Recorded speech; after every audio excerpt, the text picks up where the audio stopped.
The City Council meeting of Shelton, Washington to order on September 4th, 2018. Will everyone please rise for the pledge? I pledge allegiance to the flag of the United States of America and to the republic for which it stands, one nation, under God, indivisible, with liberty and justice for all. Thank you. Right off the bat, we're going to have an agenda change. We're not going to do the Access Shelton tonight due to our continuing budget review. We've decided probably best to delay that a little bit. And for nothing better, I'm going to put it on 11/6 as an action item, and then we'll go from there. Does that sound reasonable, Craig? Yes, it okay. does. I know something. So we're going to scratch that item for tonight for further discussion. First off, we have council reports, and I'd like to invite Kristen Fabry up from the Mason Historical Society for a couple of reports, I believe.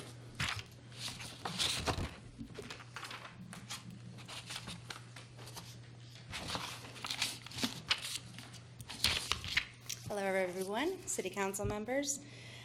Mason County Historical Society would like to thank you for your support of our 18th annual Downtown Car Show and Ice Cream Social that took place on June 24th, 2018. The weather was great this year, and we had about 380 vehicles register, which is a new record for the event, which was wonderful. We saw a lot of new people out. As the car show approached, we had numerous phone calls from people interested in attending, some which had come before, and many for the first time. The car show brought in over $12,000 this year, which is wonderful. The total community-wide support, including in-kind donations, equaled over $25,000. We're so grateful to the community for their outpouring of support for what has become our largest fundraiser of the year and really keeps our doors open. Our car show planning committee works all year long to advertise the event, gain sponsors, and collect donations for the raffle. This year we had over $6,000 of donated prizes for the raffle. The Mason County Historical Society also spent close to $4,000 for marketing and festival items, all within the local community.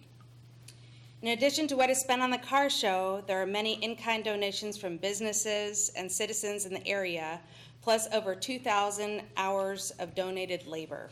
This includes 46 volunteer judges and 50 volunteers that donate to the Pie and Ice Cream Social. This event continues to gain popularity every year and has become something that local car enthusiasts, as well as those from well outside of the community have come to look forward to.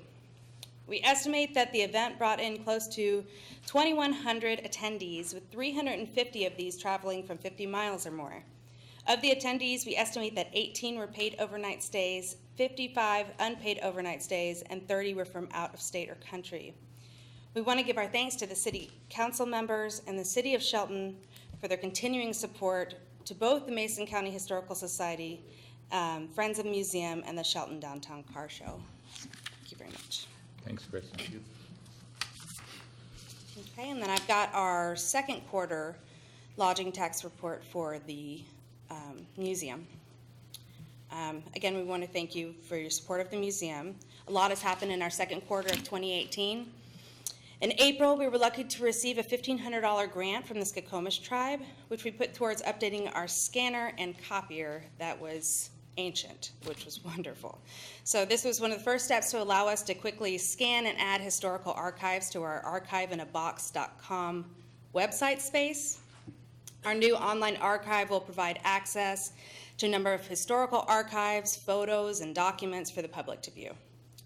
In April, Mike Fretzen gave his annual downtown historical walking tour. The weather was great, and we had about 30 in attendance at that event.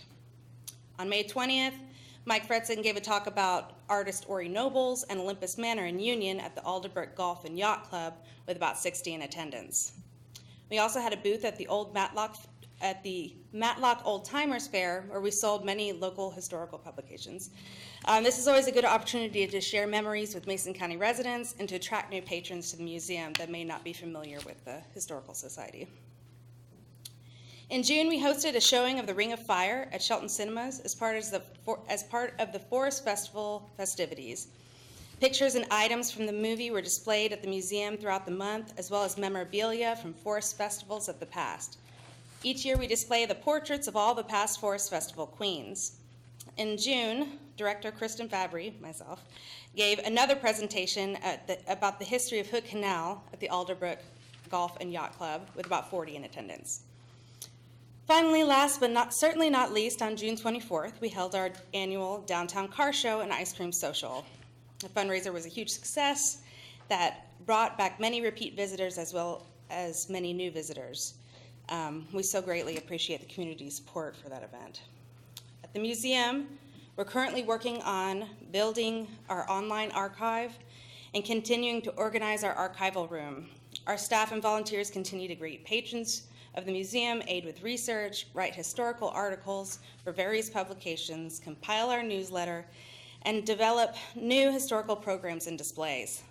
In the last quarter, we received 861 visitors, with 140 from out of town, 43 from out of state, and 8 from out of country.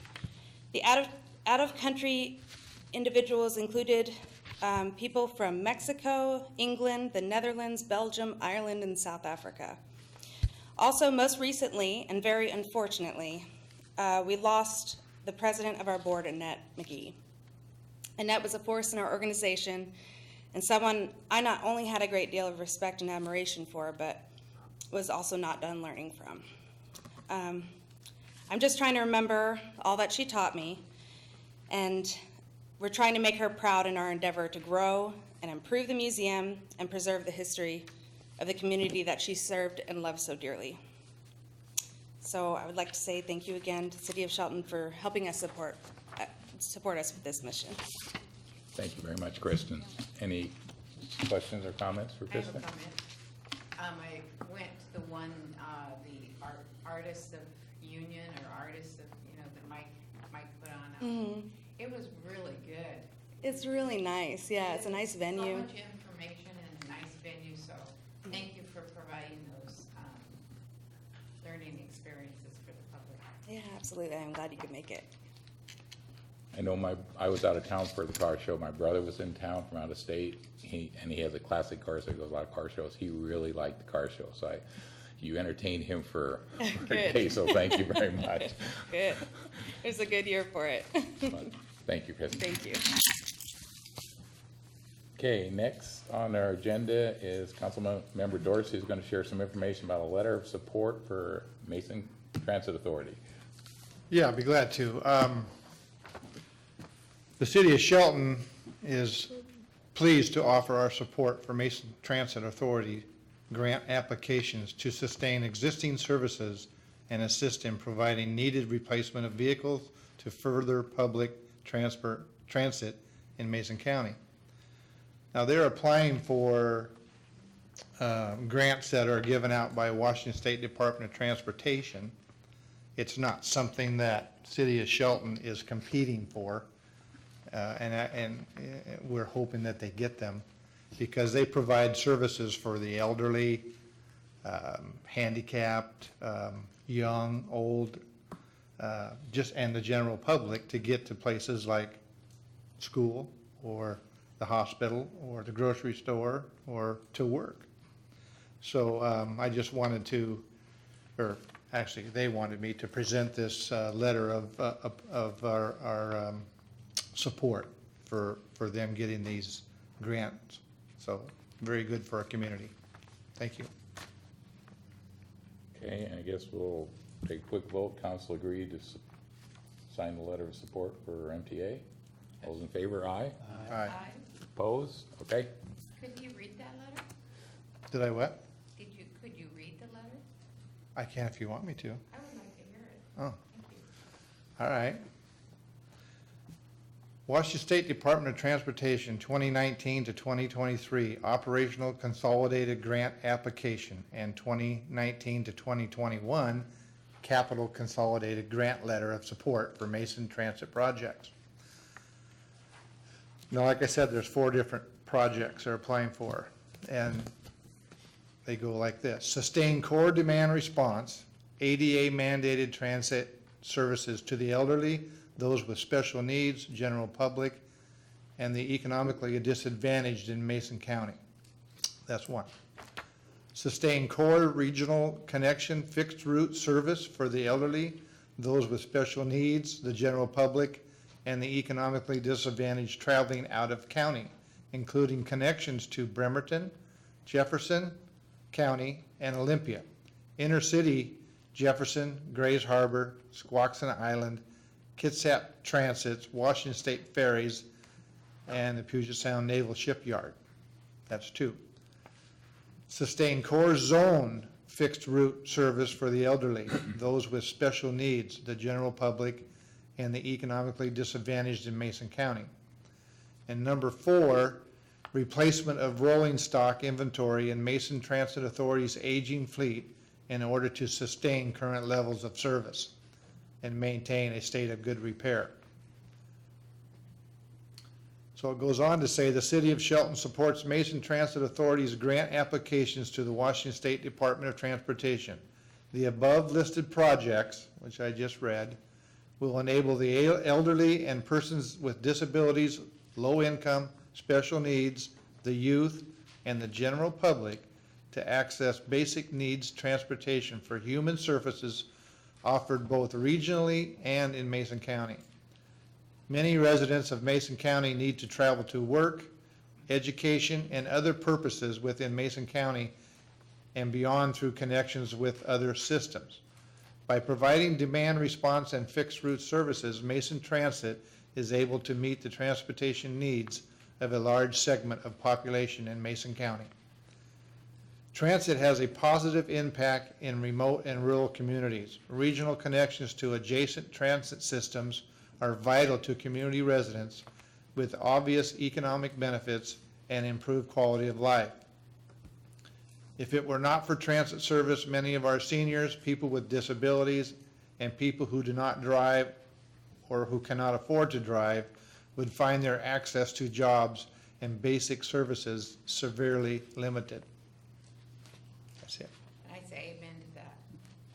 Very good. So it's a good thing. Thank you, Councilmember Dorsey. Okay, next, we have a proclamation. Deputy Mayor Peterson is going to read a proclamation regarding Assisted Living Week. Whereas residents of assisted living communities are active members of the larger community, offering their knowledge, life experiences, and involvement, their past contributions continue to be a vital part of the City of Shelton's rich history, and their ongoing participation deepens Shelton's identity. Whereas assisted living is critical long-term care service for older adults and individuals with disabilities that fosters choice, dignity, and independence, assisted living communities are committed to excellence, innovation, and the advancement of person-centered care. Whereas in 1995, the National Center for Assisted Living established National Assisted Living Week to honor the contributions of assisted living communities in providing long-term care to America's seniors and individuals with disabilities. Whereas this year's theme of National Assisted Living Week is Capture the Moment, which hopes to inspire assisted living residents to enjoy the present while celebrating the past. Whereas Capture the Moment is also meant to encourage assisted living staff to focus on the little, everyday interactions with residents to continue delivering high-quality, person-centered care. Whereas during this special week, assisted living communities across the country are encouraged to organize activities and events which celebrate the deep connections between the dedicated staff members and residents. Now therefore, the Shelton City Council hereby proclaims the week of September 9th through 15th, 2018 as Assisted Living Week in the City of Shelton. We urge all citizens to volunteer in assisted living community, to visit friends and loved ones who reside in these communities, and to learn more about how assisted living services benefit the City of Shelton. Thank you, Deputy Mayor Peterson. I think we need to vote on proclamation, and is there any discussion? Okay, those in favor of supporting this proclamation, say aye. Aye. Opposed? Okay, proclamation accepted. Thank you. Okay, next on the agenda is our council reports. I'll start with Councilmember Dorsey. All right, well, let's see. I had a special meeting with Mason Transit Authority Board on the 28th. We had a ribbon cutting for Painted Hearts, is that correct? My Painted Heart. My Painted Heart, okay. I have briefings with, well, I had my last briefing with Vicki last Thursday, Vicki, Craig, and Mark. And we all attended a budget meeting on Friday that was all day, and then, but before that was a little cake and ice cream for Vicki on her last day. And that's about it. Okay. Councilmember Nisco? Hi. Last Tuesday, we had a brief meeting with a staff member, and we had our last briefing with Vicki Look also on Thursday. Friday, we had the all-day budget retreat and Vicki's reception. And today we are here, and Thursday we have a staff briefing, and Friday we have another budget meeting. And that is it. Councilmember Prince? Been out of town for about a week and a half, so I've missed all the fun and excitement, but I am planning on attending our Criminal Justice Board meeting next week. And I did want to take this opportunity to really say what a blessing it is for the city of Shelton to have a gentleman named Mike McCarty come in here as an interim city manager. I've known Mike for a long time, worked with him on a lot of different things on local and state issues, and I just tell you, I think he will be a very, very good person to have during this time frame for our city, and I'm looking forward to him working with us in a couple of weeks. Thank you, sir. My week, other than attending budget briefings and other briefings, I will be attending the Mason County Housing Authority tomorrow. Also met or discussed certain issues with various constituents, one of which is a vacation that's kind of in limbo, and I will bring that up hopefully for an agenda item in the next week or so. And I will be attending a dedication of the Sierra Pacific Industries new mill week from this coming Monday, which is pretty exciting for me. I just like to speak to Vicki Look. As a new council member, I really appreciated her honesty, her forthrightness, and her ability to be calm in situations that I'm not sure I'd be calm in. And I really appreciate her, and I think I'm going to miss her personally. I think most of the council or all the council also miss her. So she's probably not going to watch tonight, but I just want to put that out there. Deputy Thank you. Mayor Peterson. In the last few weeks, I've had various meetings with constituents, as well as the special budget meetings. We also have, in addition to Sierra Pacific's mill, a number of ribbon cuttings coming up through my world in both the chamber and as a city council member. So looking forward to those. Well, I'm back after 2 weeks in Iceland, and guess what? There's no ice in Iceland. Just thought I'd let you know that. Good to be back. I had my left board meeting this morning. I have a briefing on Thursday with Craig. Budget meeting on Friday. Next week, another briefing and budget meeting again, and welcoming Mike McCarty aboard. So. Councilmember Schmidt. Good evening. To speak on the budget meetings, we're basically having budget meetings every Friday. The council, in collaboration with the city staff, and thus far things are going really well. Despite somewhat of a bleak revenue outlook, but we're working pretty hard with city staff on that. We've committed to basically meeting weekly until we get our budget issues sorted out moving into 2019. So we have a pretty aggressive schedule, and I do appreciate all the work that the city staff is doing to help us right the ship and move into 2019 on a good note. Outside of that, dedication of SPI, really looking forward to that, as well as MaceCon board meeting and the EDC board meetings next week. That is all. Okay, thank you, sir. You're welcome. Okay, now's the time for open public comment. Donna? We have Mary Eagleson.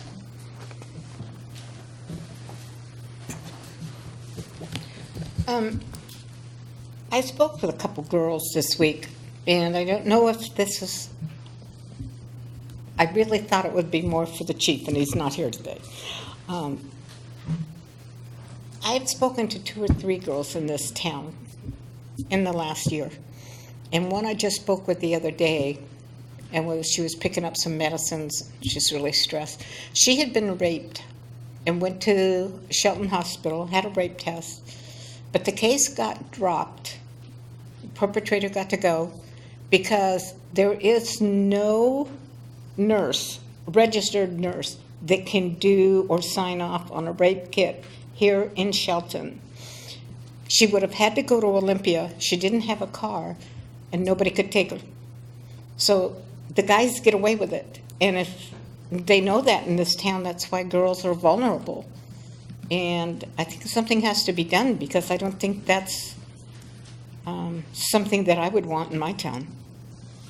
I don't think that, no offense to anybody, but women should not be treated that way. If they're raped and they go to our hospital, somebody there, or maybe they should have called in somebody. But if she had a rape test here and they said, yeah, it's you know, they knew she was raped, you just don't dismiss that stuff.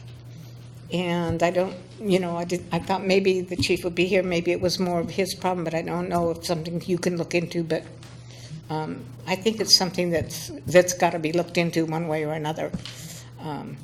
Or maybe you guys can talk to Eric Moll, who runs all of it, or whoever, for the hospital and everything, and see what can be done so that this doesn't happen.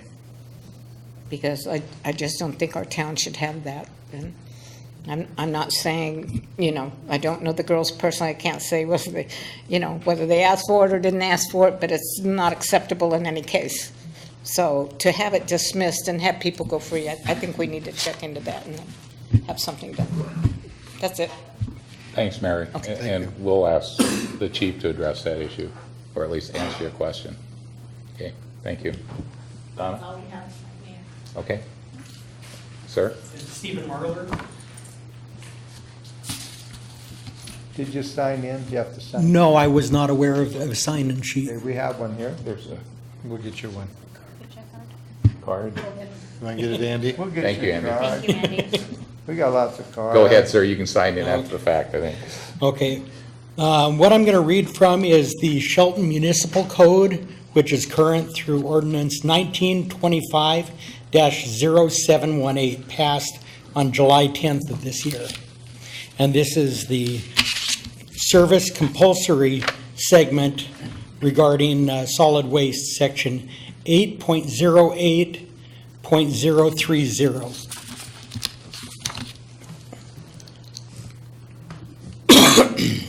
A, compulsory. It is compulsory for every person in possession, charge, or control of any structure within the city to take a collection service provided by the city for refuse. It is compulsory for every person in possession, charge, or control of any house, dwelling, multi-unit residence, apartment house, trailer court, or any building put to residential use to take recycling services provided by the city for recycling materials.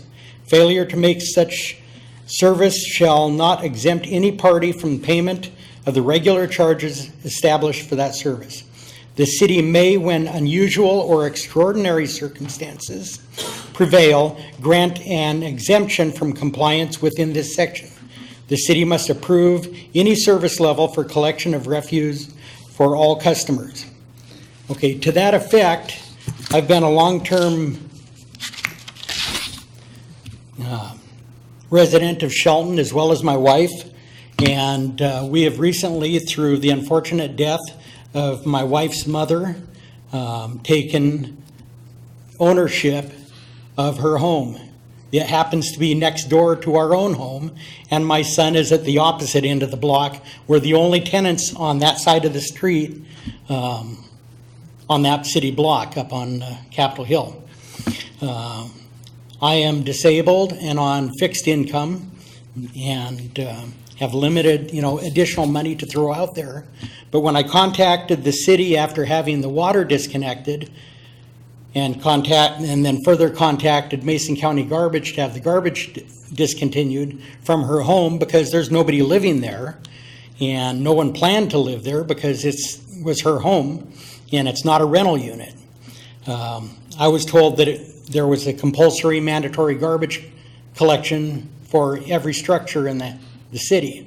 When I dug into it a little bit and contacted the city after reading this, there apparently is the language to allow for circumstances such as this, where there is not planned to be an occupant of the home, to not need residential garbage collection and recycling services, as the only people living on that block already have it.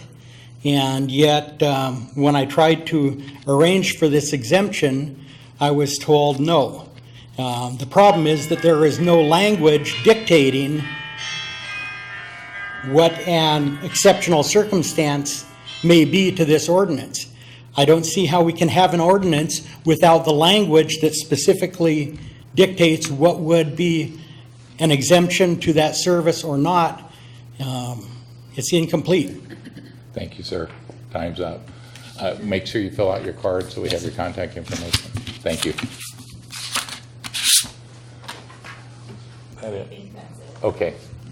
So now we're going to move on to the consent agenda, and I'm just going to mention one thing. I've had questions on the consent agenda, but we should address those up front before we get into the consent agenda being read, because once it's read, it's basically set, and we vote on it as a whole. So if you have any questions on it, in case we need to pull something off the consent agenda, do it up front prior to the reading of the agenda. So are there any questions on the consent agenda? Mr. Mayor, I'd like a clarification on payment to Mason County Sheriff's Department for $18,097.92. Do you know what that is for exactly? What that details? It doesn't have to be followed up with immediately, but something to. Without having the vouchers here to look at, I don't know what it was for. I believe it's the beds. I believe that's Bed. our monthly charges, Yeah. but yes. Just was looking for clarification. Okay. Do you want, no issue with pulling that out as far as just clarification? Okay. So Donna, could we have the consent agenda read, please? Yes. Vouchers numbered 18427 through 18522 in the amount of $180,252.52. Payroll warrants numbered 2118 through 2272 and 3802 through 3806 and 18281 through 18303 in the amount of $741,686.42. Thank you. Is there a motion to approve the consent agenda as read? I move to approve the consent agenda as read. Second. Okay, we have a motion to approve the consent agenda as read. Those in favor say aye. Aye. Opposed? Okay, motion passes. Okay, next is first business agenda item. Interim Finance Director Terry Schnitzer is going to present an ordinance about business licensing. Terry? So, Engrossed House Code 2005 was passed in 2017, which is now codified as Chapter 35.90 in the RCWs, and it requires the cities to partner with the Washington State Business License System or file local. So the city has chosen and has signed an agreement with the Washington State BLS system. And but with this, it requires a few changes to the ordinance, and it needs to require some language change to where it says engaging in business within the city, and then the city needed to decide how to handle businesses that were doing business under $200 or $2,000. So whether we choose to not require them to be licensed at all, or do we have them licensed but do not require, they don't pay a fee for that. We have chosen to require them to get a license so that we have it, so that we know who's doing business within the city. Again, we will not be collecting any fees for that, because that is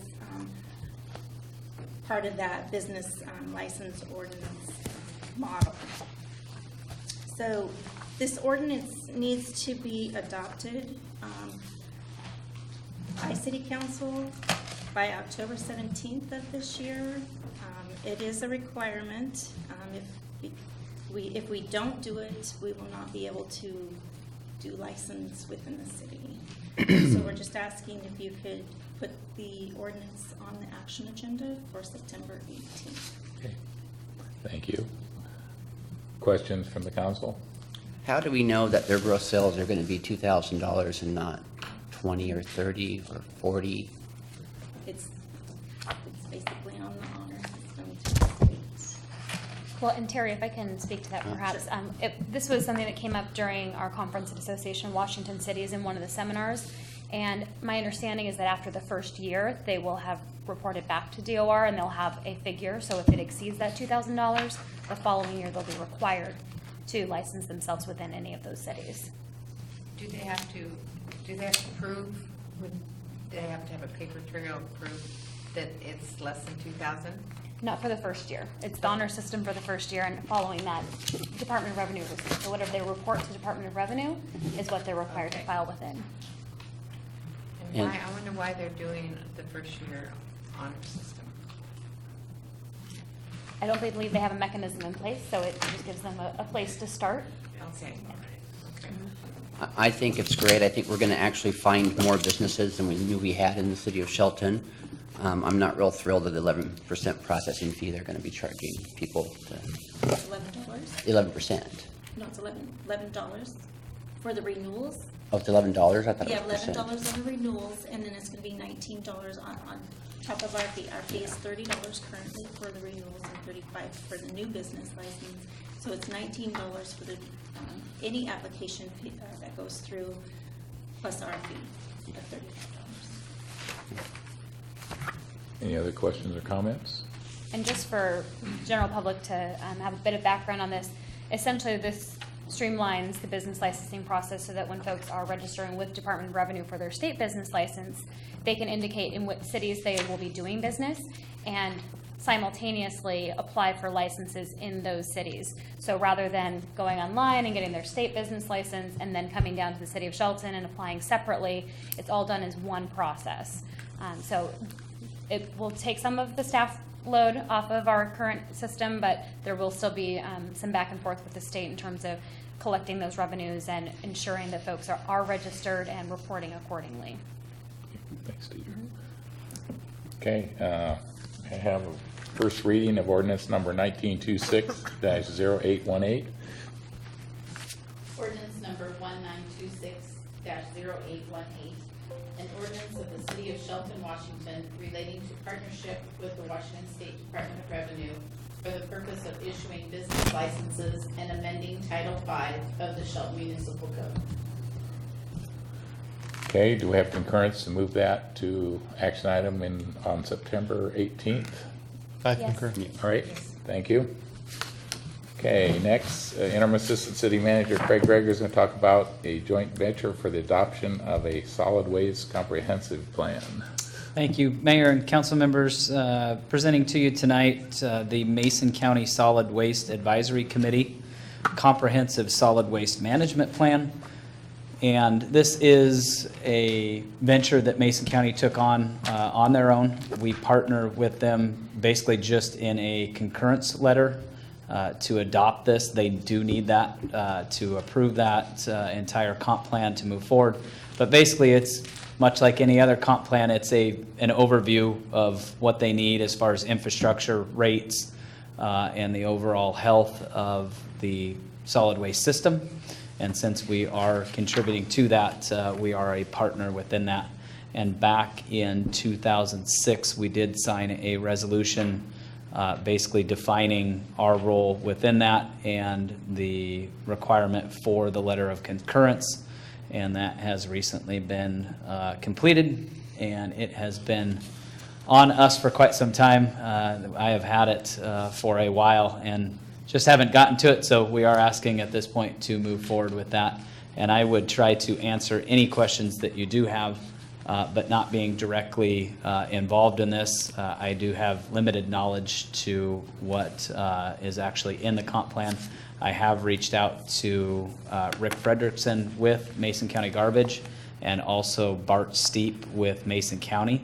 And they have agreed that if we have any questions that I can't answer when this goes on the action agenda for October 2nd, they would be more than happy to come in and try to answer any of those questions that I can't. And that advisory board is made up, I did mention Rick Frederickson from Mason County Garbage. That committee is made up of 2 employees of Mason County Garbage, 1 employee of Mason County, 1 individual from the overall industry, and 4 private citizens make up that advisory committee that work on that comp plan and end up ultimately passing it through. Questions, comments for Craig? Not for me. I have Anybody? a couple. You may not be able to answer. I will do my best. Okay.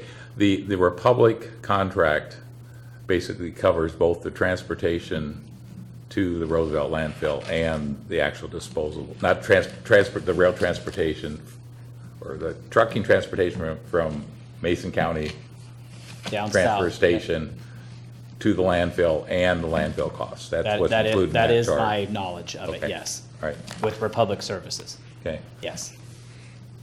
And one more, on one page, they had, in their revenue stream, they had a refuse tax Shelton.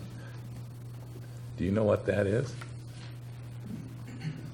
They do have, I'm trying to remember what it actually is, but yes, they do have a refuge tax that goes, well, it goes to, I believe it's a pass-through through the state to them, but that is certainly something that we can get an answer to for October 2nd. Yeah, I just like to know what that Yes. is. Yes, Okay. we will certainly. Do you remember what page that's on, I Mayor? have it 168, I don't know if there's a PDF 168 or the document 168. Thank you.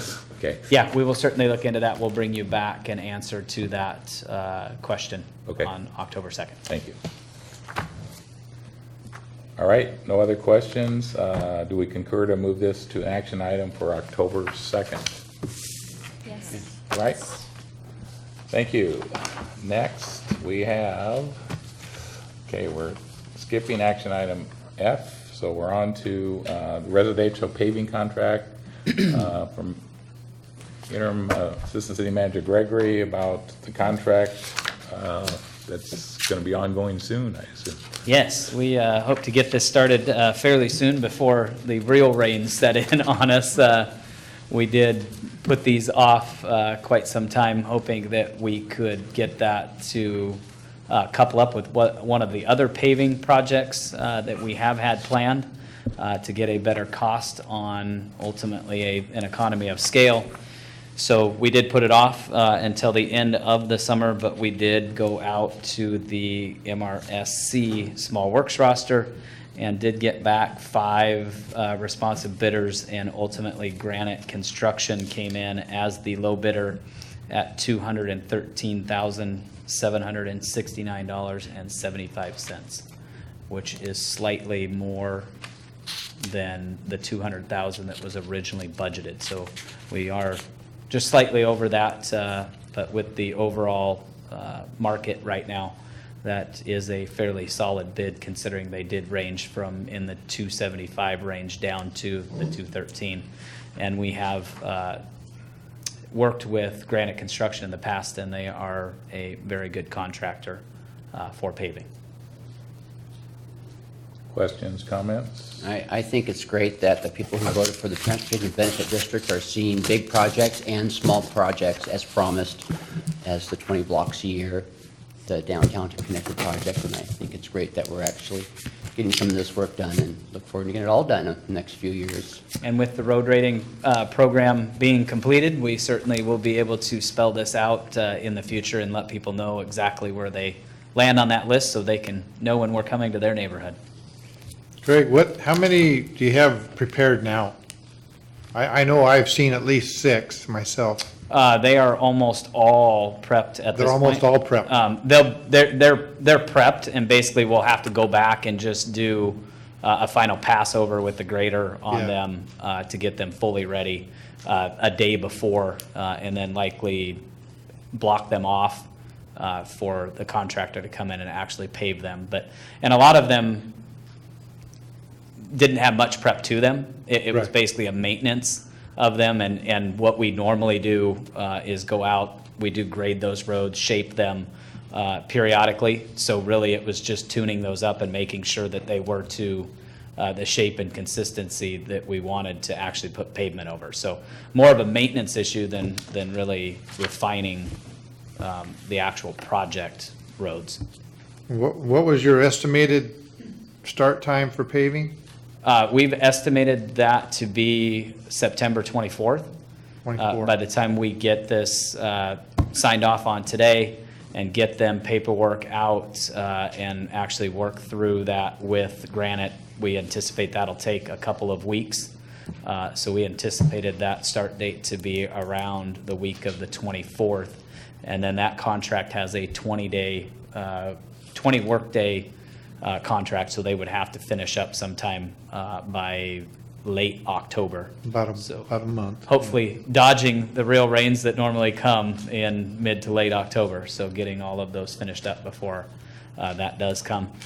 And unfortunately, we don't know where they stand at this point. They were also involved in the operator strike, most of their operators within their paving outfit. So we don't know where they're at as far as workload goes, but as soon as we get them final paperwork, they do have 20 working days to complete that contract. So no matter where they're at as far as workload goes, they do have a requirement to get that done within that 20-day work period.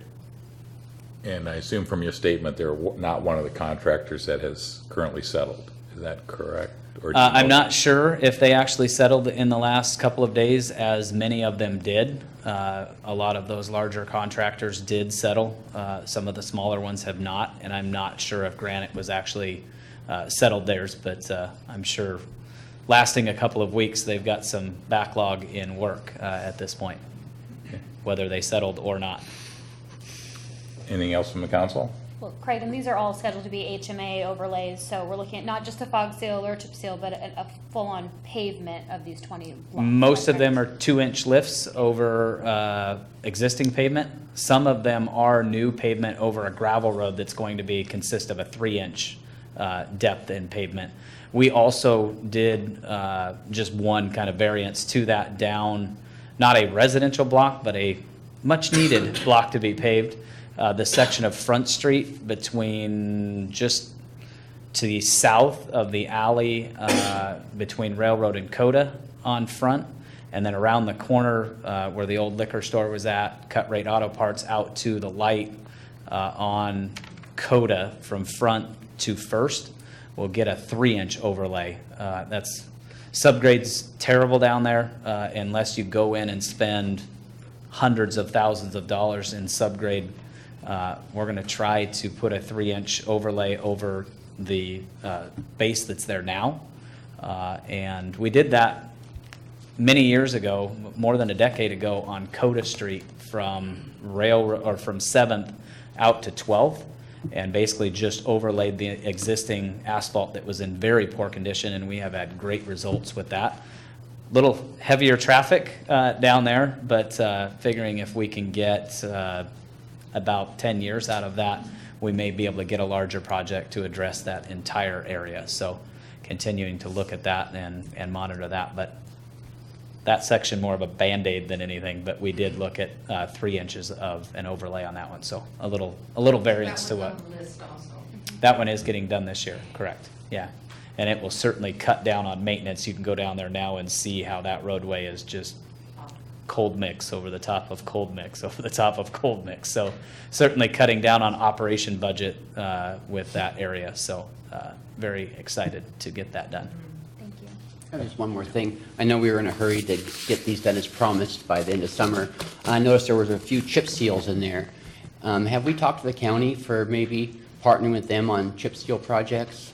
I hear they do it very well. We don't have any chip seals in this project. In this project.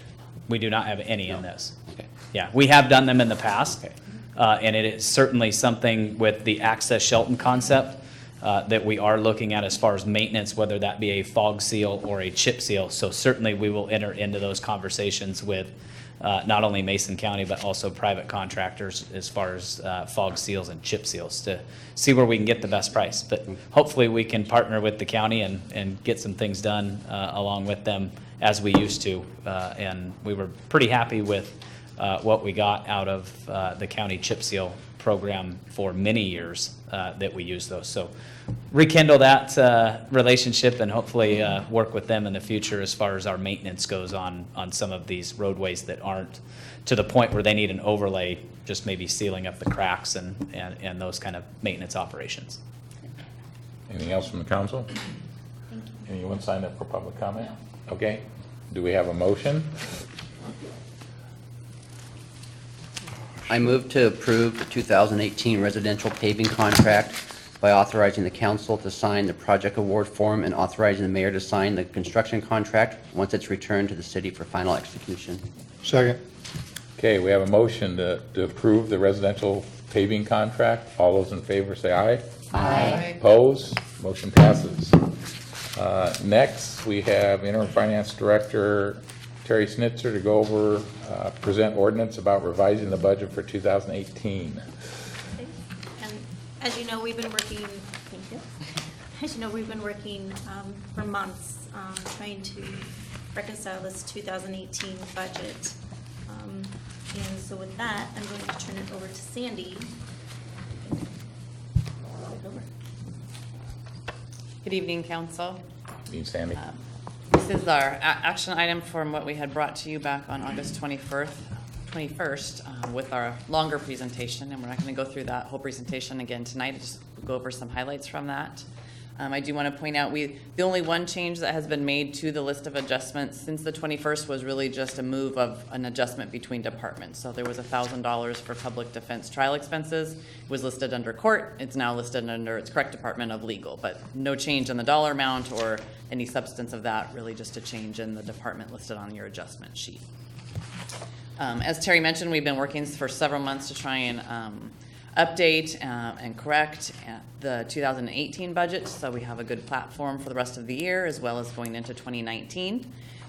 Several different types of adjustments were needed for this budget. We had housekeeping type adjustments, which are really updating the beginning fund balance for each fund, and that happens regularly every year once the 2017 or the prior year's books are closed and we know the true ending fund balance. We update the beginning fund balance in the current year's budget to reflect that, so those are included with this. We also had a couple departments that had carryovers, so unspent funds and budget in 2017 that needed to be carried over for expenses and projects in 2018. Those were in the street department and in court, court related to jail fees. We had several items that needed correction for the 2018 budget. The 2018 budget was adopted without any additional expenses for the change in council structure. So adding 4 additional council members, additional equipment, and training and such items like that were not included in the adopted budget, so we need to account for those. Also corrections to fix all of the personnel budgets that didn't originally get adopted for correct COLAs and insurance rates, distributions across departments, and changes in FTEs and those like items. We corrected for those. Several new items that have come up since the adopted budget that were needing to be accounted for and that we're correcting for. Some addition of new positions, HR manager position and a recreation coordinator position. Recreation coordinator position being funded 60% by the SMPD. So those 2 new positions, as well as some consultant type positions, myself included, Bob, Jean. We had the CPA firm that was hired to complete the last 2 years, 16 and 17's financial statements. And then we've hired FCS Group to update our indirect cost allocation model, which they're currently doing. We also had some adjustments just to kind of help reconcile the budget to what's actually happening in the reality. So we've had additional jail costs based on contract increases and usage, so we're recognizing some additional funding for that. The prosecution contract had been adjusted, so increased fees there, recognizing that the budget was too low and insufficient for our credit card fees, so we're increasing the budget for that, as well as just then several retirements for like such as PERS 1's retirement, some separation agreements, and adjusting for the budget to account for those. So it's kind of a whole list of varying types of items, many one-time items that will not carry into next year, a few ongoing such as the positions like HR manager and recreation coordinator. Those will obviously carry into next year, and we're factoring those into the 2019 budget as we prepare it. But that is you have the full list of adjustments in the packet. There's a separation for general fund only that lists the one-time and the ongoing so that you can see the difference between those. And there's also an attachment that includes all the adjustments by line item per fund. If you have any questions about any specific adjustments or those, I'd be happy to answer. Otherwise, I think we're recommending the approval of the ordinance. I have a question. On this expenditures down at the bottom, the streets professional services 2017 carryover. Can you explain what that is? Yes, that was the. It was a carryover from services that weren't completed in 2017, so they're being carried over to 2018 budget. Okay. I'm trying to think on the actual contract at the moment. You know what it is. But yes, it is for an uncompleted project that was in 2017 that we're just carrying over for 2018. Okay. I can look it up and get back to you if you want for the I actual would like contract. that. Sure. Any other comments, questions? I'm going to ask this question at a meeting. The 2 years that we're behind on our financial statements are into the auditor, and the state's going to be out, you said, fairly soon to do it. They're actually already The here. auditors are in the office. Oh, as we speak, okay.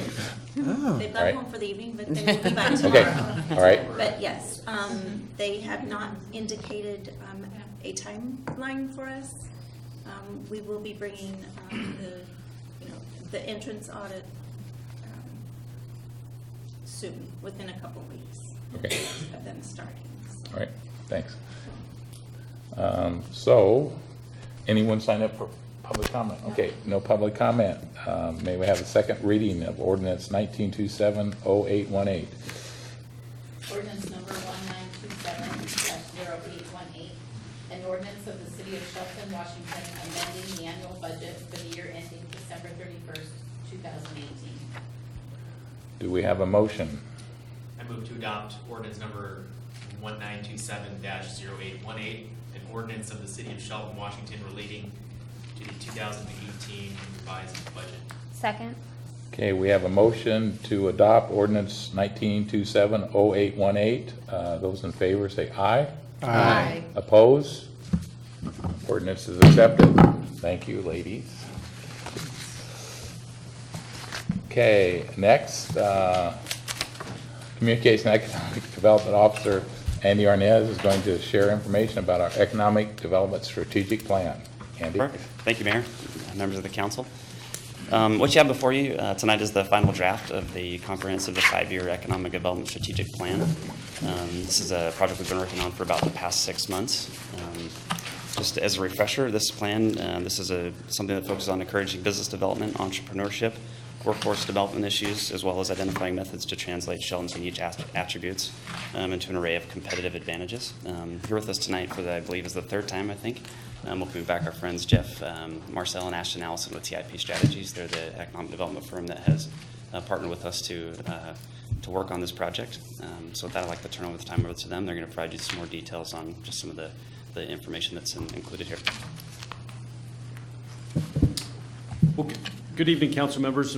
Mayor, council members, it's a pleasure to be with you again. I'm Jeff Marcel. I'm a senior partner with TIP Strategies, and I'm joined by Ashton Allison, a consultant with our firm as well. We provided you an update to our strategic plan back in June 19th, and we're excited to be with you today to give you a brief overview of the draft plan. I believe you've had an opportunity to take a look at it.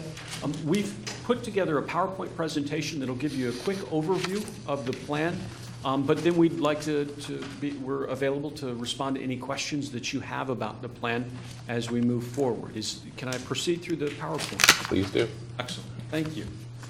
This is what we would, let's see if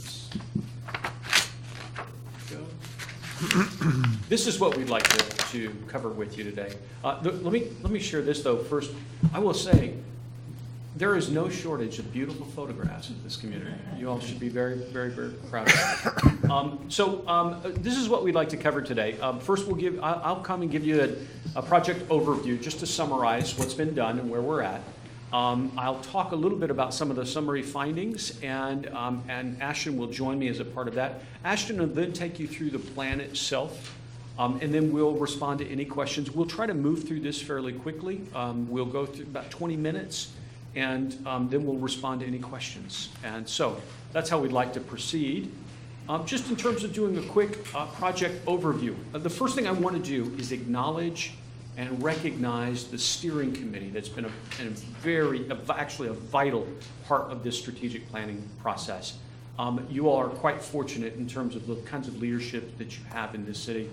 And these folks, I just cannot say enough of the contributions that they've made. This is not the TIP strategies plan. In reality, this is their plan. They've provided a tremendous amount of input and shared a lot of their time and insight with us. So I want to recognize them and thank them. We were asked in the very beginning of this project, back in February, that when this process started, you asked us to be as transparent through this process as possible and encourage as much public engagement through the planning process as possible as well. And I will tell you, we have gone through an extensive amount of public engagement. This is a quick overview of all of the folks that we've engaged with, but we've contacted and reached out to people through surveys and through one-on-one interviews and focus groups and workshops as well. So we've tried to generate as much conversation in the community and eliciting comment from the community as possible in developing this plan. This is just a quick reminder of the purpose of this plan and the goals. Really what we're talking about, you asked us to come in and put together a 5-year plan for economic development for the city. We've looked at county-wide opportunities, and because we know that the city doesn't operate in a vacuum, but there are a lot of wonderful organizations that support economic development, not just in the city and in the region, but in the state as well. But we really spend our time and attention focused on what should the city do to encourage economic development within its jurisdiction, and that's where we spend our time. This has been the timeline, and we have, as you can see, we started back in February, and we have been on task, on time. I think we're one day over the allotted 6-month time frame that we put together. But I want to say we have only been able to meet this really aggressive timeline because of this support of the city, this team here at the city. Andy and everyone else at the city has just done a remarkable job. I can't say enough about their contributions as well. So I wanted to do a quick summary of our findings. We're not going to spend a lot of time on this because back on the June 19th, we spent a fair bit of time. As you remember, we took you through our strengths, weaknesses, opportunities, and threats analysis. But we've tried to just quickly summarize these today in looking at a brief summary of the conditions in the city, just in terms of past and present. The things I'd highlight is that, I think everybody appreciates there's been limited economic growth. There's been a limited amount of resources dedicated to economic development in the city. And then one thing I will mention, and we talked about this last time, there is an internal negative perception sometimes that happens in the city. The city is incredibly hard on itself, the people that live here, especially given the incredible assets that exist in this community. You all are so fortunate with the kinds of organizations that you have, the kinds of businesses that are here. The city's really, I think it's incredibly well positioned, and it's something to be very, very proud of. And so under the future area, these are really the things that we've thought about where this is the potential that the city holds. And so that we spend a lot of time directing our energy in towards those things. I'm going to turn it over to Ashton to take you through just a few of the data points that we've gathered. Thanks, Jeff, and good evening, council members. Thank you for having us today. As Jeff mentioned, this is what we call our Shelton by the numbers, and in your packets we've gathered a wealth of information with regard to demographic and economic statistical data, and see these are some of the highlights, key economic indicators as we call them, and they are population growth, educational attainment, commuting patterns. We looked at those both on the city level and the county level, as we mentioned during our last meeting. number of household jobs, and then the unemployment rate are some of our key economic indicators. And as you can see, some of these figures represent some challenges for the city of Shelton. But as you all know, where there's challenge, there's opportunity, and there's immense numbers of opportunities we're going to talk about here in a minute. But this is kind of the synopsis of the quantitative data. As a part of this plan, we also conducted what we call a target industry analysis, where we look at a specific set of target or industries from 3 different angles, basically. And we feel like our firm has a balanced approach where we look at the quantitative data, the qualitative data, which is what we've heard through that stakeholder engagement that Jeff mentioned earlier, and then some of the strategic guidance, strategic insight that we bring as a firm with 23 years plus in the business. And so these are some of Shelton's key industries, and we've split them into both established sectors and then what we call emerging opportunities. And the ones that are highlighted in bold are the ones that we've recommended as target industries. And they are actually, we've done an extensive analysis in your packet, the target industry analysis. We've done profiles for each one of our recommended target industries, like I said, from a quantitative perspective and then from a strategic perspective as well. But just in short, and I'll present just a couple of high points from these. Healthcare is obviously an established sector and was the leading job creator in 2017, and the highest number of jobs that were created since the recession was in the healthcare sector. Now, while we do understand and want to recognize the importance of healthcare, it's not considered a local sector. It's a traded sector, meaning it does, or I'm sorry, it's a local sector, not a traded sector, meaning it does not bring in that new money from outside the economy. So while we do recognize it is an important industry to the city, it is not one that will be part of a targeted business attraction initiative. Likewise, state and local government, you all know this. This is the high concentration of state and local government in Shelton. Again, a traded sector, not a local sector, or a local sector, not a traded sector, sorry. But we do recommend retail. And retail, just a few stats on this. This was as of 2017, this was the 3rd highest ranking industry in terms of jobs, and this is on the 2-digit NAICS level, which is the North American Industry Classification System. It was a close second in terms of job creation to healthcare since the recession. And then we go on down from there. Of course, timber milling and aquaculture are foundational industries to this city, and we recommend continuing with those with a few nuances that are mentioned in the target industry analysis.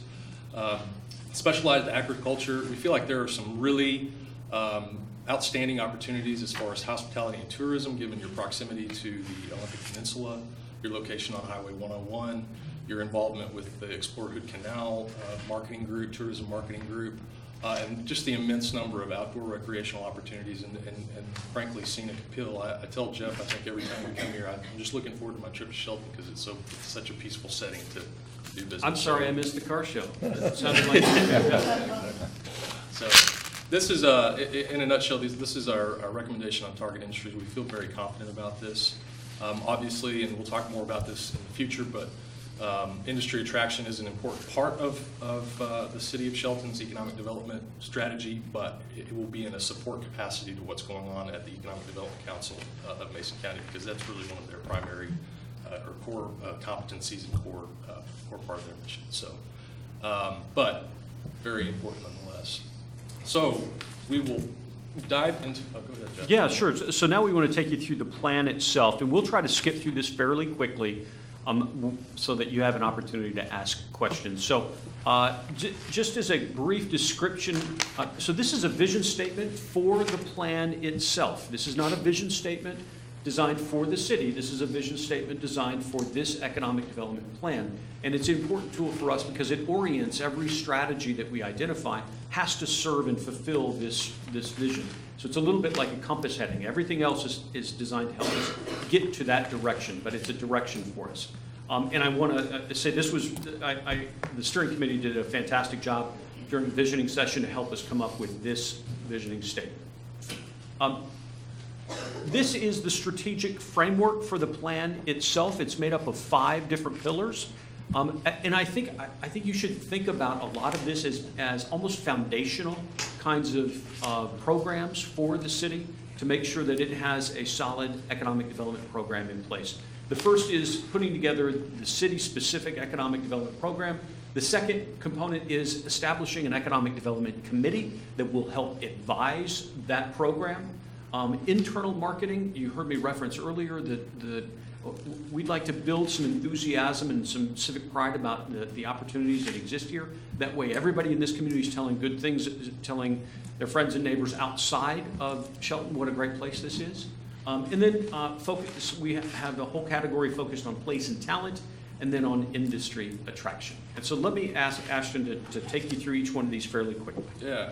So our first goal here, the develop and formalize the city's baseline economic development program, and starting with number one, the business retention expansion program, or what we sometimes refer to as BRE. This cannot be understated as one of the most important things that is a part of the city's economic development program. The U.S. Chamber of Commerce estimates that, and this figure is often debated, but anywhere between 40 and 80% of all new capital investment and jobs in the community are from its existing employers. So they cannot be ignored. And when people think about BRE, sometimes they just think about business visitation or going out and making sure businesses are okay, that their needs are being met, that they're being nurtured, that any expansion and growth plans are made aware. But there's a lot of other facets and angles to look at business retention and expansion. They're a good source of testimonials for marketing campaigns, both internal and external. They're a fantastic source of data because there are a lot of great public sources of data and proprietary sources of data, but your BRE visits, your existing employers, and the data that they provide is real time. And that data is some of the best you can get for various economic development initiatives. And lastly, it's BRE, or the health of your existing employers, is a great barometer to new employers, to the ones that you're trying to attract and recruit to the area, on the existing health of the community and how happy they are in the community. So we've made recommendations in the plan to this effect. We feel like, again, this is one of the more important things to emphasize as a part of the foundational activities of the city. Secondly, the economic development and workforce partnerships. There's some outstanding economic development groups already in place in Mason County and the city, including the Chamber, the EDC, as I mentioned before, Olympic College, the Workforce Development Council, Pac Mountain Workforce Development Council, and we've made recommendations in the plan about specific partnerships to make and relationships and partnerships to cultivate and nurture there. As far as external marketing, and when we say external marketing, we're talking about outside of Shelton versus inside Shelton residents. And we're recommending establishing an economic development specific brand and promoting that brand. Probably most important on this strategy is building out the website. Currently the website has a limited presence, and websites are the #1 source of information, not only from an economic development standpoint, but just in general. I mean, no matter what industry you're in, a web presence is necessary today. But there's been multiple studies done about how site selectors, corporate relocation consultants, and audiences that are most relevant to the economic development profession that look to that as their first source of information. So we've made some specific recommendations there, and we'll talk a little bit about our budget recommendations in year one, which includes the website as well. Also monitoring online and social media channels. I know that there's already an effort in place on the city level, but this would be more economic development specific and not just social media centric, but also monitoring things like the city's Wikipedia page. This is oftentimes the first place that people look when they're doing research on a city, and that stuff is open source. It can be edited by anyone. So someone who is actively monitoring that information, making sure that Shelton is shedded in the most favorable light is an important marketing tactic. Then the last two strategies there, resources, and we'll talk more about this one in a moment too, but we're recommending that the city establish a full-time city economic development manager versus the half-time that is already in place. And like I said, we'll talk about that in a minute. And then establish some measurable outcomes. We say many times that economic development is one of the few disciplines that really creates a higher return on what you invest, if done correctly. And so, but to make sure that we are accountable to the public and to you as a city council, we've established some relevant metrics, including new employment opportunities, locations, expansions, market property values, and tax revenue. And then moving on to the economic, yeah. Let me take this one, Ashton.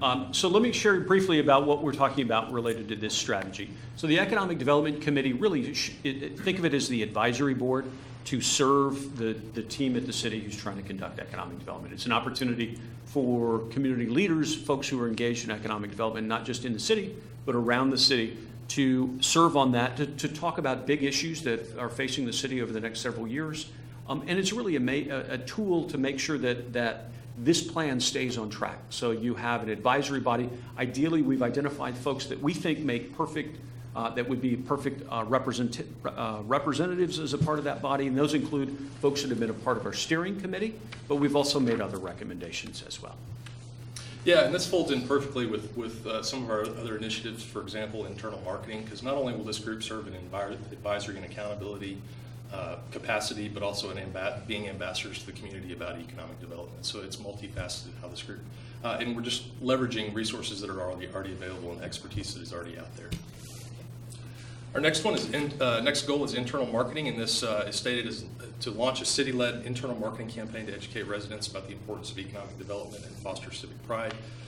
The stakeholder outreach that Jeff mentioned earlier, we learned a lot about attitudes and perceptions of Shelton residents, and one of those things is that community pride. And so internal marketing is some specific communication channels and tactics to take to specifically speak to those audiences, not only about economic development and its importance, because we've found not only in Shelton but in many communities that we work with that there's a misunderstanding about what economic development is. And it's important that people understand exactly what it is and the importance to the community, like we said, the ROI that we were talking about earlier. Also, we've recommended to establish a buy local campaign to foster solidarity within the community. Next slide, place and talent. This is to support the creation of amenities that attract a 21st century workforce. Our economy today is increasing. There's been a huge shift from proximity to raw resources, for lack of a better word, or proximity to natural resources to that knowledge worker that is going to live first and work second. And so in acknowledgement of that, place and talent are two very important factors in people's decisions to live and work. While Shelton has some outstanding amenities and place-based assets here, we've made some recommendations to both to further those, and those include things like real estate development, which also includes initiatives to expand housing options. One of our recommendations is also to conduct a housing demand analysis, and we have put some detail behind that. But housing is obviously very important, and not only just housing in general, but diversity of housing choices and multiple affordable housing. Downtown development and redevelopment, we've made several recommendations along this line. And a few of the highlights there is creating a downtown improvement district and a facade improvement program, because your downtown, obviously you've seen it in other communities where there's a resurgence towards downtown, and downtowns increasingly indicate a strong economy. And Shelton has great bones, and there's great possibilities there, but there's a few things that need to happen before those can be realized. So we've included those, including a partnership with the Squaxin Tribe. We had a great meeting with them, and they made some recommendations to us as well. Talent, recruitment, and retention initiative. So we have, and this is probably more of a mid to longer term play, but we firmly believe, going back to what I said about place and talent being those two drivers of local economies today, in order to get the word out, we've made some recommendations to speak to talent and kind of capture the low-hanging fruit, which includes people who may have lived here before, worked here before, leveraging some alumni associations at local high schools and colleges to stay in contact with those folks, host events during holidays or times when they may be in town, those sorts of things, and educate them about what's going on in Shelton and the opportunities that are available. And lastly, tourism. Again, just leveraging the opportunities that are available, including raising the profile of some of the amenities such as the Ridge Motorsports Park, some of the community events which have experienced success like Forest Fest, Christmas Parade, and Oyster Fest. Regulation. So code enforcement is one thing that it has a lot of economic development implications, so we've made some detailed recommendations along those lines to eliminate blight and to establish uniformity within the community. We've also made recommendations about integrating the discipline of economic development within the city, and this has already happened to a degree, but we have a quote that we say sometimes, and it's economic development is everyone's job. And once people fully understand, just like what we were saying with the education of the local public, educating the city about the importance of economic development, when people see that as their job, then it makes a difference in their individual duties.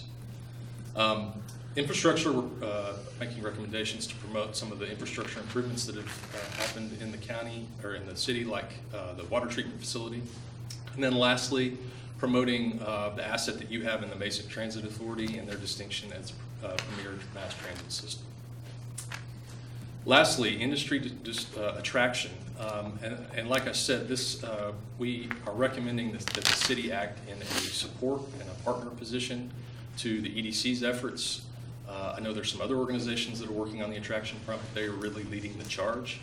And so we have recommended that the city respond quickly to inquiries as the state leads are going to the EDC, if they maintain a relationship with the State Department of Commerce, that they develop a Shelton Real Estate Council in tandem with the local Realtor Council that we understand is already on the ground and running, and create some synergies and partnerships with them as well to keep a pulse on the local real estate market. And then to forge relationships with some specific real estate related entities.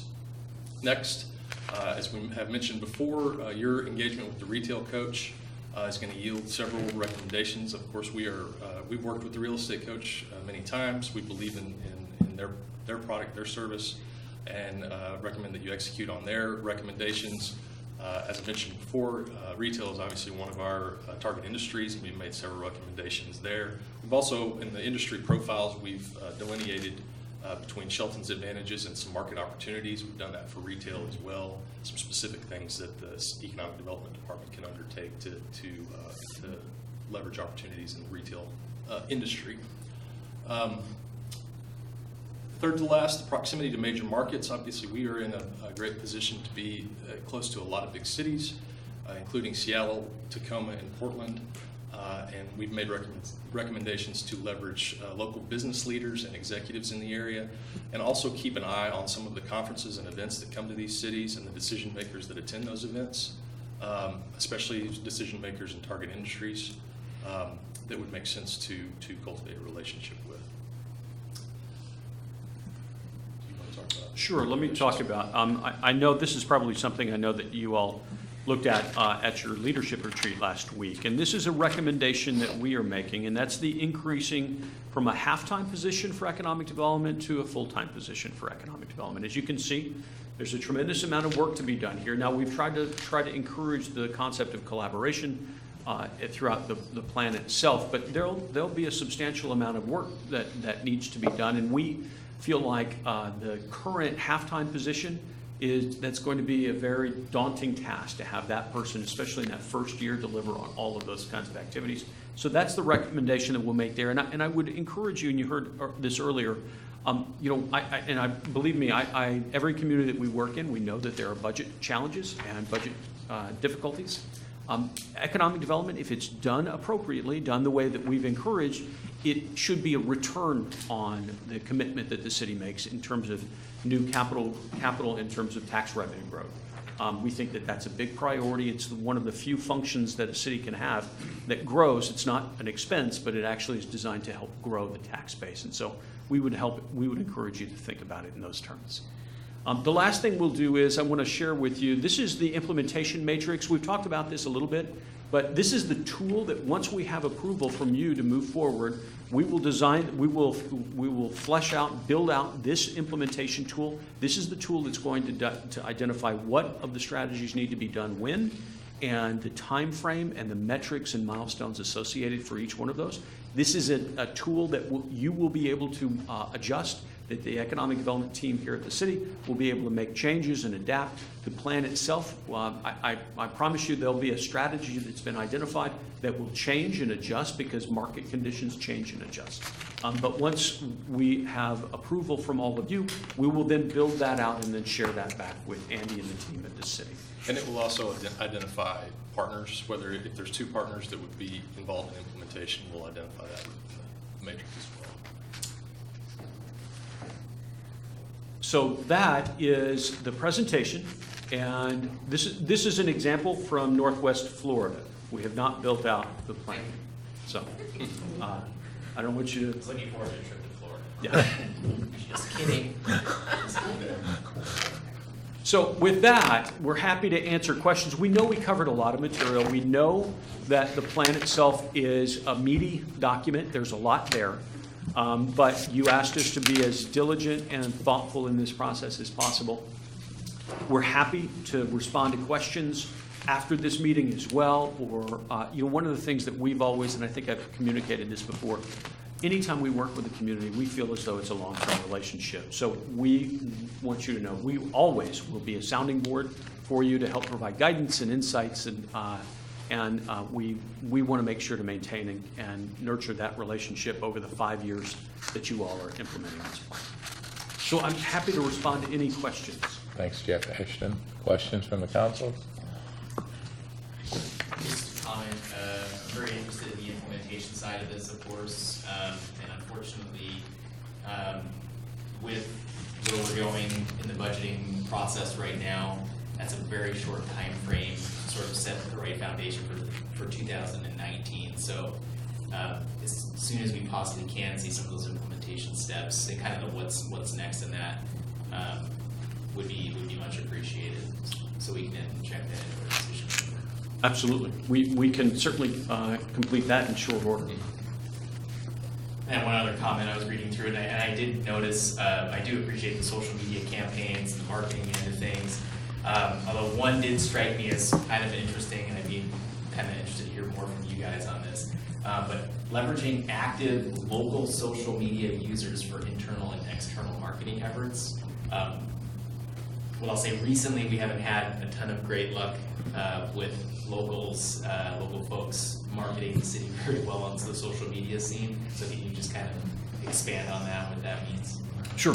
Yeah, so this would be, obviously this would be in effort to provide a positive counteraction to that. So leverage some people who have active social media accounts and that will portray and will report things positively. So we definitely want to keep it positive, but it's all about just, lightening the workload, because social media is it can be a full-time job if you wanted to do it effectively. And so making sure that we're looking at people who are active on social media, whatever their profession, and ideally it would be great to get a number of people, much like the recommendation we made about the BRE community partners, but get people who have extensive local interface, who have respect and integrity and credibility within the community, and make sure that they have a set of talking points or are funneled news to distribute out to a wider audience on a regular basis, counteracting some of that negative energy. And just making sure that we're trying to communicate positive stories everywhere you can. Mm-hmm. Great. Yeah. And there's you got the third party, I guess, credibility there too, when it's not coming directly from the city, when it's coming from someone from another, and we often call them key influencers too, people who have, an extensive following, people respect, they have a lot of credibility in the social media sphere.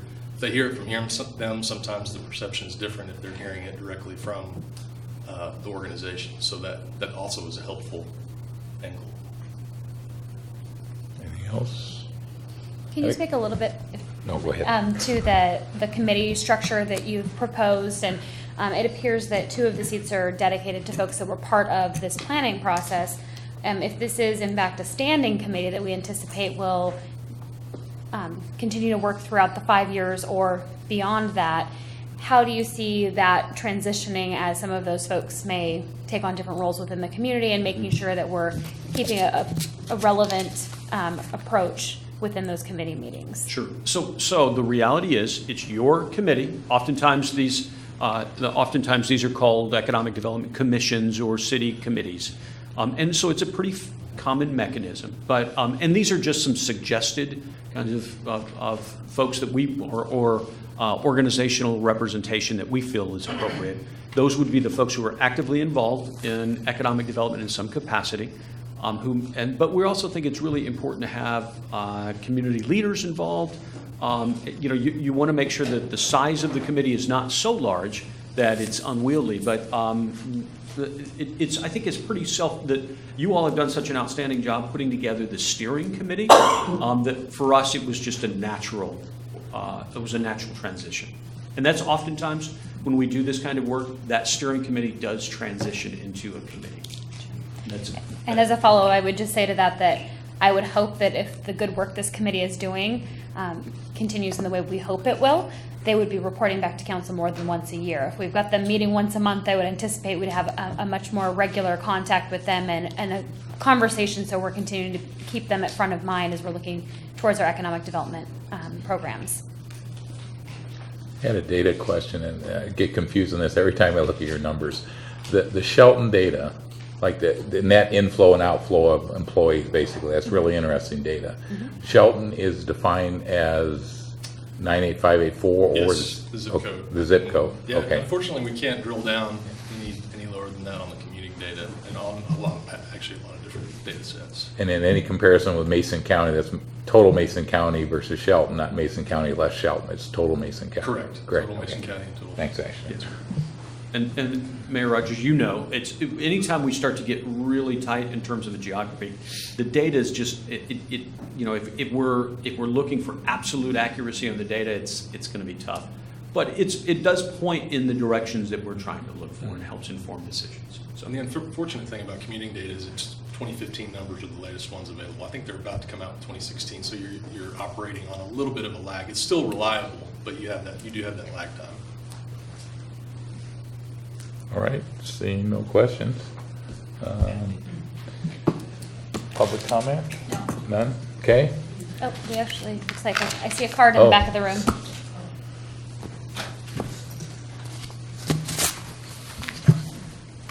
I wanted to find out what these two said first. Jim Morrell. Wow, that was like a voice from above. Thank you. Mayor, council, just a couple things. One thing, really. I'd ask you to join me to believe in this plan. I've sat through a lot of planning exercises with a variety of different inputs. And I think there's a lot of local examples just in our recent past here in Shelton where plans have made a difference. The chamber led a collaborative and cooperative effort on a Shelton visioning plan. The city's been using that to check things off the list and move through and implement that. There was a plan that made the school bond measure successful. And we now see what's happening in our community for our kids and for our youth in the school district. There's plans and been research done with the YMCA proposal. You've seen that. There's a lot more information coming out this fall. As an executive steering committee member for the capital campaign, I can tell you that those plans are proving to be successful. This plan will be successful if you believe when you pass it that it will work, if you believe that any constraints, limitations, obstacles, speed bumps, potholes that are being sealed, which also is being done because of plans, can be successful. So I would just ask you, being part of this, to think through as you read through the details of the plan and as you get the implementation schedule from TIP Strategies, that this plan is a possibility for Shelton. This plan will help lead to economic growth and development. This plan will support what I believe and I've heard you as a council want to do and was the vision of the commission prior to you. Thank you. Thanks, Jim. So, no further conversation. Do we have a motion? I move to approve the proposed economic development strategic plan. Okay, we have a motion to approve the proposed economic development strategic plan. Those in favor say aye. Aye. Opposed? Okay, motion passes. Thank you, gentlemen, very much. Thank you. Thank you. Thank you, Andy. Okay. Last, we have our interim city manager, Craig Gregory, will provide our city manager report.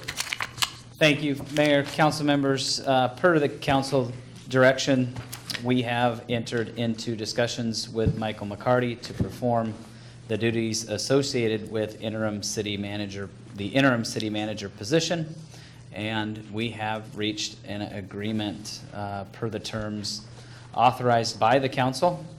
We didn't have the agreement completed for the packet. We have provided you a copy of that. And we do have additional copies at the table at the entrance to the chambers for anybody to review. But we are excited to have Mike come on as the interim city manager for the foreseeable future as we continue through the process of finding a permanent city manager. Thanks, Greg. And I apologize, I skipped this officially. So comments from the council? I already gave my comment. I think it's a good idea. I think it's a great idea. Great idea. Okay. I believe if we pass this up, it will be a huge mistake. Any public comments? I don't think so, no. Okay, so I move to ratify the agreement appointing Michael A. McCarty as the interim city manager effective September 17th, 2018, and lasting until a quorum of the city council or Mr. McCarty provides appropriate notice of separation of employment. Second. okay, we have a motion to appoint Michael McCarty as interim city manager. All those in favor? Aye. Opposed? Motion passes. Thank you. Now, Craig, for Now for the manager's manager report. Just one thing to hit on tonight. I am very happy also to announce the appointment of Donna Nault as the interim city clerk and records officer for, again, the time period until we find a permanent city clerk. And that recruitment, I think, will start as soon as Mike McCarty gets on. And we get that out there. We have actually taken applications, but as far as the interview process goes, we will wait for Mike to get here before we move through that process. Yes? Can I ask you to do one thing? We were talking today about the delay in with construction. So to that, the strike does continue with Pavetta Brothers Construction on the Basin 3 project. At this point, we haven't seen an overall delay of the entire project other than they are still within their working days, obviously at this point, but it could pose a problem in the future if we don't get this settled soon.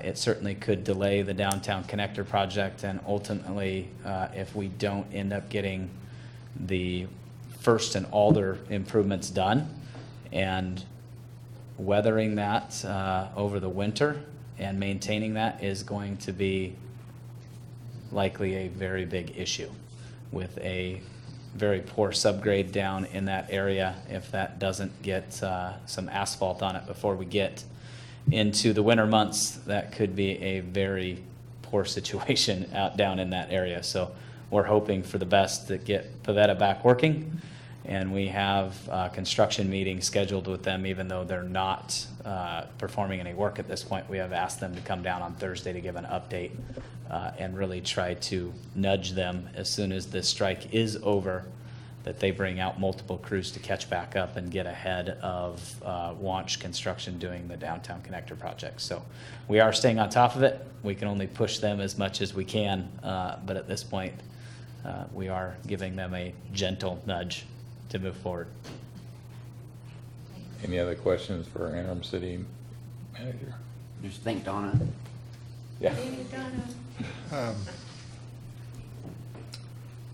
Is there any reason for us to put out any kind of a announcement about this strike? I don't think at this point Maybe not yet? necessarily. It's drug on for a couple of weeks. I think if we get into longer and don't see an end to it. Obviously, with a lot of the larger companies settling, I'm hoping that we're not too far off. But certainly if this does linger on, we can certainly issue a statement.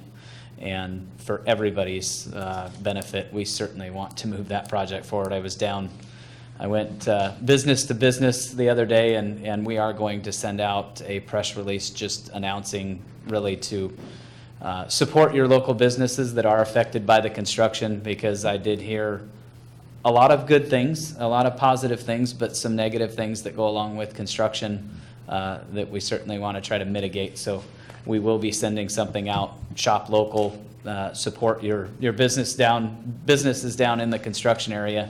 But we will continue to touch base with them and hope for the best that that project continues to move forward. But I think at this point, best if we see where it goes over the next week or so. Okay. And then we'll address that later on if it looks like. I was a little curious about it because it not only affects the Basin 3 and the Connector Street project, but doesn't it also affect the schools?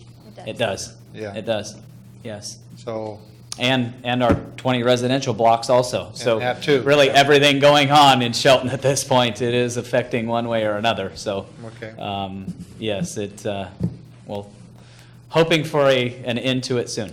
And this isn't gonna cost those taxpayers any more money to save some money by this delay, as far as budget goes and. I would like to say that I could guarantee that, but there are, if this were to be an extended strike, and we do have quite a few funding sources that run out the end of June 2019. So if these projects aren't done, we have not had an issue in the past of renewing those, but I'm not going to say that it is absolutely out of the realm of possibility that you could lose some funding. It's not likely, but I would hate to say that ultimately it's not going to without a guarantee, and there is no guarantee with those funding sources that do expire.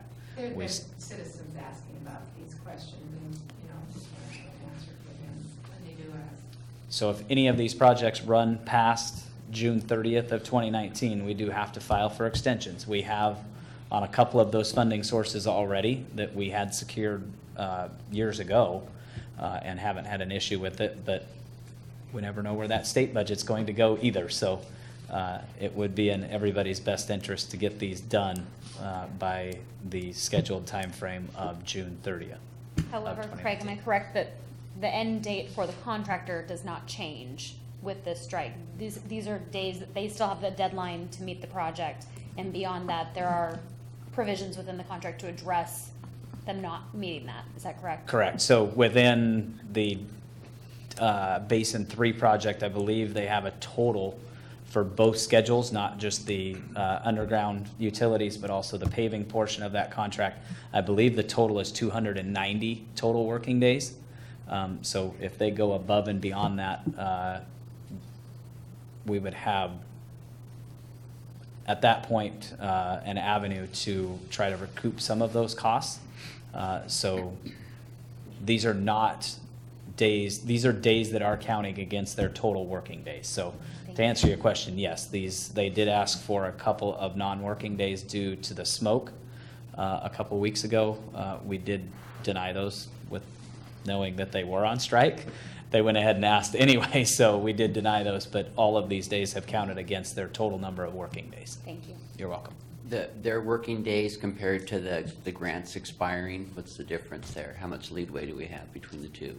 I would have to calculate it, council member. I don't know right off the top of my head. We'll certainly bring that back to you next meeting. Okay, thanks, Craig. You're welcome. Okay, that ends our agenda for tonight. Our next regular meeting will be Tuesday, September 18th at 6 p.m. And right before that will be the Metropolitan Parks District meeting beginning at 6:50. So we're adjourned.